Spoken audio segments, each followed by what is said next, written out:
Bayangkanlah dirimu berada di puncak kehormatan, penuh dengan kebanggaan, dan hanya ada satu hal, yang demi hal itu engkau menyerahkan apapun dan mengorbankan kecintaan lain demi meraih cintanya.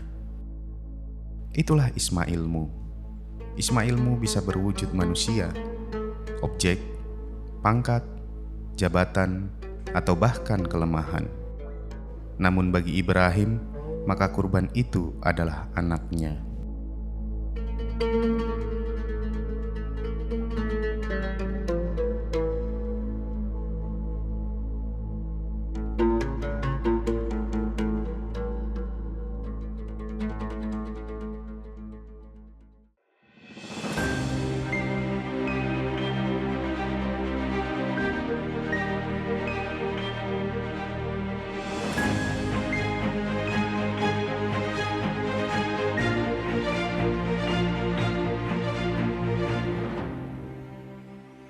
Tuhan kekal dan abadi. Tuhan satu. Dan kepercayaan kepada Tuhan yang satu inilah, tauhid inilah, yang menjadi api yang berkobar-kobar menyala-nyala di dalam Quran itu. Menjadi manusia yang seperti dikatakan oleh saudara Hamka, tidak takut akan mati.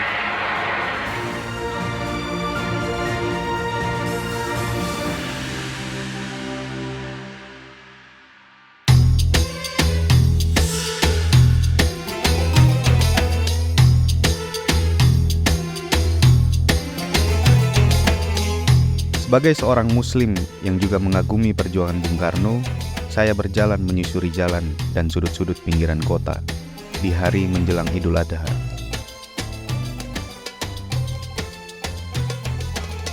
Di beberapa tempat, saya melihat warga yang penuh semangat bergotong royong, menyiapkan hewan kurban untuk dipotong esok saat Lebaran.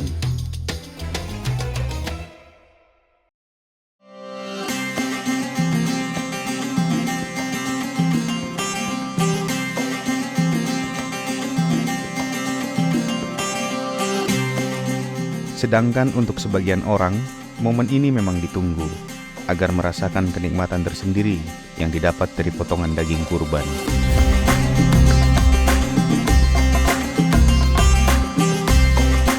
Dalam perjalanan ini, saya merenungkan makna terdalam dari Idul Adha. Lebih dari sekedar ritual tahunan, Idul Adha mengajarkan tentang pengorbanan yang tulus. Nabi Ibrahim, dalam ketaatannya kepada Allah, rela mengorbankan sesuatu yang paling dicintainya.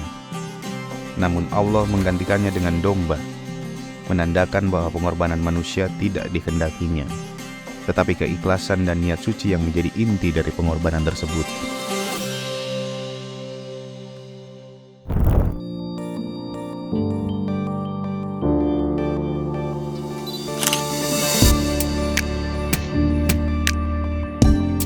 Bung Karno, sang proklamator, juga memahami arti pengorbanan dalam konteks perjuangan bangsa. Beliau percaya bahwa tidak ada kemajuan tanpa pengorbanan, seperti daun-daun kering yang berjatuhan demi memberi ruang bagi tunas-tunas baru.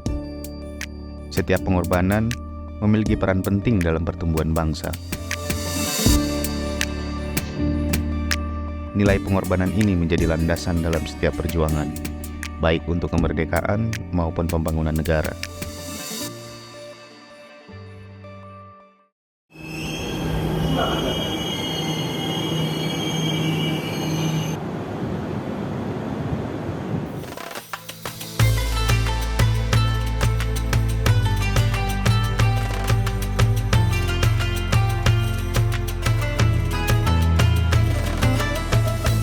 Setiap negara hidup dari pengorbanan.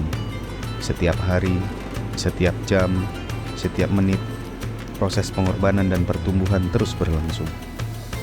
Negara selalu dalam proses, tumbuh dari pengorbanan warganya.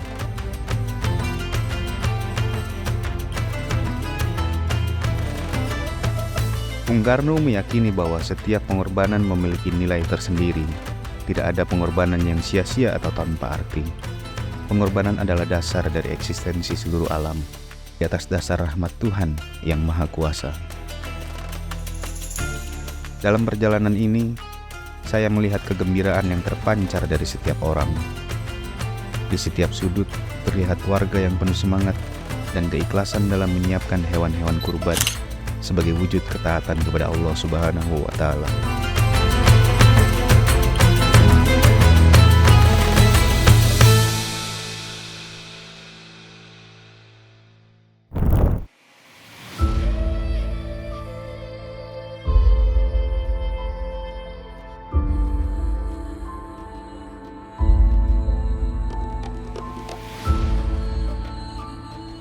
Namun, di balik semua kegembiraan ini, hati saya dipenuhi dengan pertanyaan-pertanyaan mendalam. Apa sebenarnya arti dari pengorbanan dan kurban ini? Di tengah kebahagiaan dan keikhlasan ini, saya teringat akan ketidakadilan dan ketimpangan yang masih terjadi di sekitar kita. Di negara kita sendiri, masih banyak yang hidup dalam kemiskinan dan kesulitan. Di belahan dunia lain, seperti di Palestina, saudara-saudara kita masih menderita akibat peperangan dan konflik yang tak kunjung usai.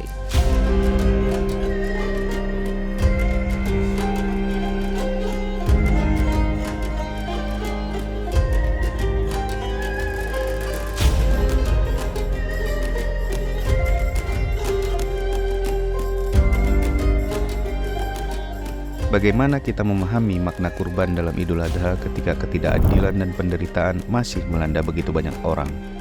Apakah pengorbanan kita ini cukup? Apakah keikhlasan kita dalam berkurban mampu membawa perubahan yang nyata bagi mereka yang tertindas dan menderita? Sebuah pertanyaan yang selalu hadir dalam benak terdalam saya selama ini.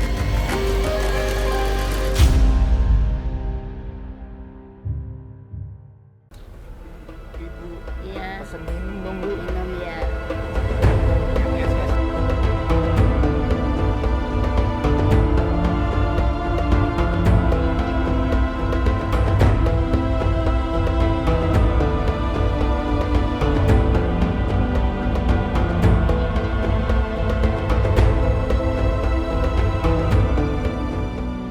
Tuhan kekal dan abadi. Tuhan satu. Dan kepercayaan kepada Tuhan yang satu inilah, tauhid inilah yang menjadi api yang berkobar-kobar menyala-nyala di dalam Quran itu. Dan di dalam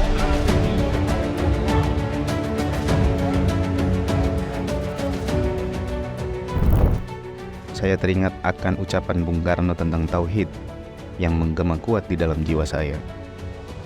Dalam refleksi mendalam pada pidato Bung Karno tentang tauhid, saya merenungkan betapa keyakinan pada Tuhan yang satu menjadi inti dari setiap perjuangan dan pengorbanan yang sejati.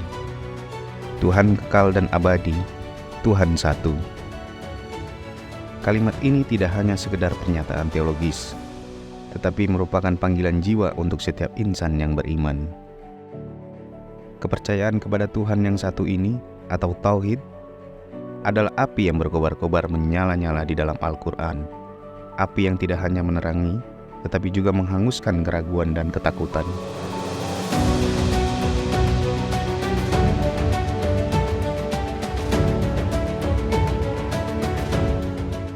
Refleksi ini mengingatkan saya bahwa dalam setiap langkah dan tindakan, kita harus menyalakan api tauhid dalam diri kita. Dengan api ini, kita tidak hanya menjadi pemberani dalam menghadapi tantangan hidup, tetapi juga menjadi pelopor kebaikan dan keadilan.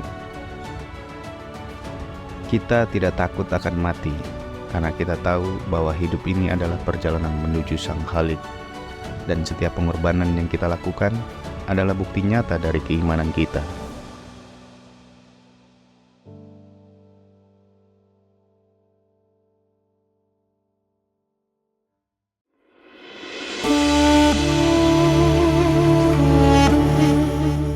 Nabi Ibrahim tidak hanya menunjukkan ketaatannya kepada Allah, tetapi juga memperlihatkan kesediaannya untuk berkorban, bahkan hingga mengorbankan yang paling dicintainya.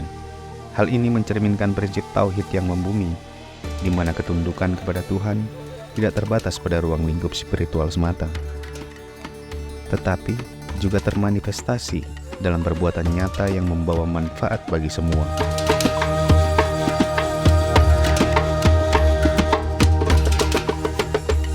Dalam setiap domba yang dikurbankan terkandung pesan tentang keikhlasan, kasih sayang, dan keberanian untuk memberikan yang terbaik dari diri kita demi kebaikan bersama. Seperti yang diajarkan oleh Nabi Ibrahim, pengorbanan yang tulus adalah wujud nyata dari ketaatan dan tauhid yang membumi.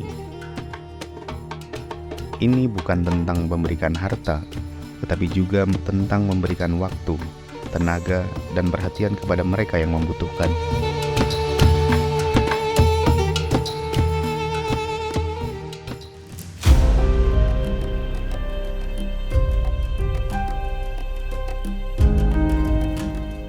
Bung Karno menyampaikan bahwa orang tidak bisa mengabdi kepada Tuhan dengan tidak mengabdi kepada sesama manusia. Tuhan bersemayam di gubuknya si miskin. Pengabdian kepada Tuhan harus tercermin dalam pengabdian kepada sesama. Tidak hanya hadir dalam keagungannya, tapi juga di tengah-tengah orang yang membutuhkan bantuan kita, di gubuk-gubuk kaum miskin, dan di hati mereka yang tertindas.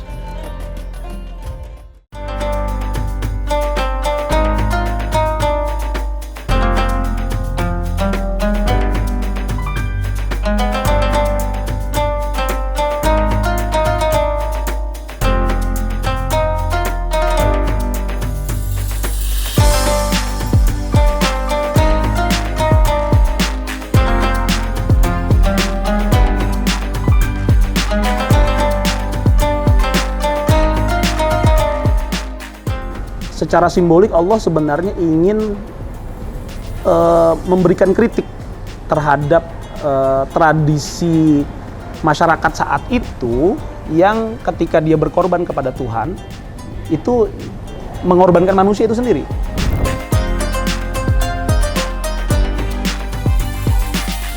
Kalau ingin beribadah, ingin berkorban pada Tuhan, maka kemudian yang dikorbankan bukan manusia. Salah ini, tradisi ini salah, ini harus dihilangkan. Maka yang diambil adalah domba, diganti oleh Tuhan dengan itu. Itu kan kritik besar sebenarnya dengan tradisi-tradisi masyarakat pada saat itu begitu.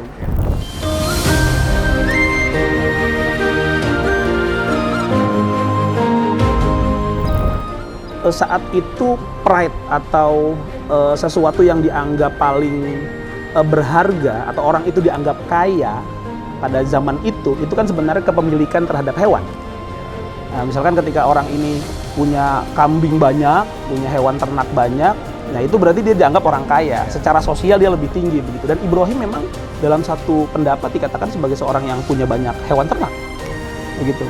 Nah, maka kemudian ketika Tuhan meminta Ibrahim untuk menyembelih putranya lalu diganti dengan domba misalkan, itu sebenarnya kan yang ingin disampaikan adalah coba Anda mengorbankan sesuatu yang paling berharga yang Anda miliki, yang saat itu memang simbolnya adalah hewan ternak.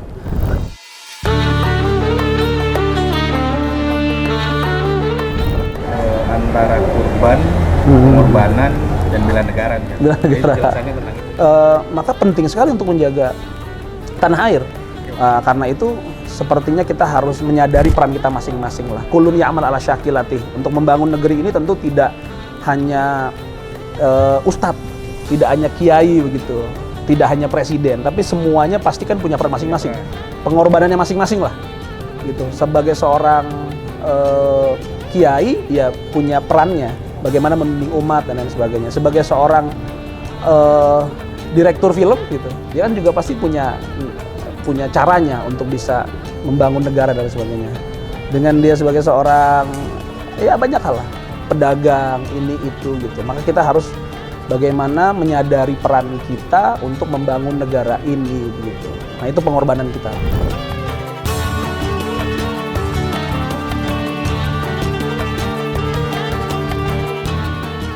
Bukan hanya sekedar memotong hewan kurban sebagai ritual, tidak, tapi dia punya substansi yang lebih tinggi dari itu. Apa itu kemanusiaan? Menghargai kemanusiaan.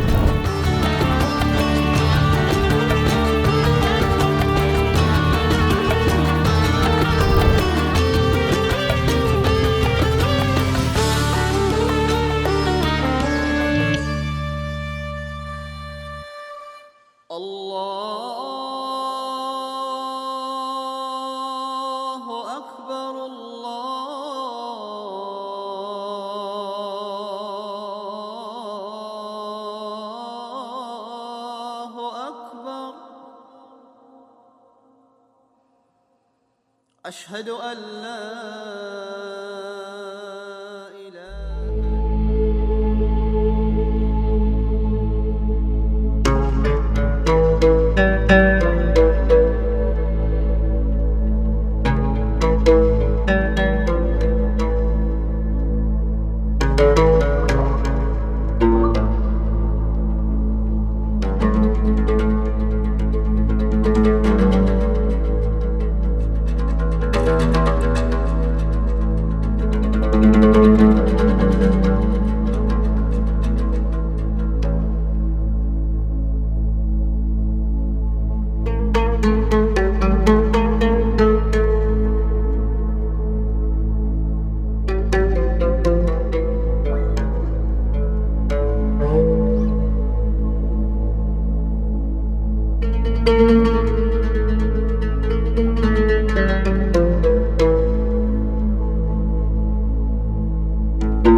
Dengan semangat Idul Adha, mari kita kobarkan api pengorbanan dan tauhid dalam hati kita.